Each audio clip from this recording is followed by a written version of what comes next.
आवेलू तुहके बनाइब अपना घर हवा के रानी। फीलिंग तो बुझाना हमार दिल जानी। तुहसे लागल बा रे बगली पागल बाटे तोहरे खाती पगला तोहार।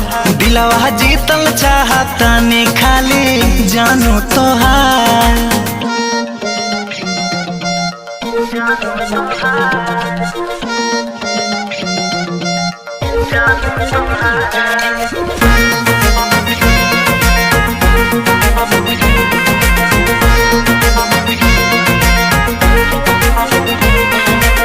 हमारा लेखा प्यार के हो करी नहीं जान हो।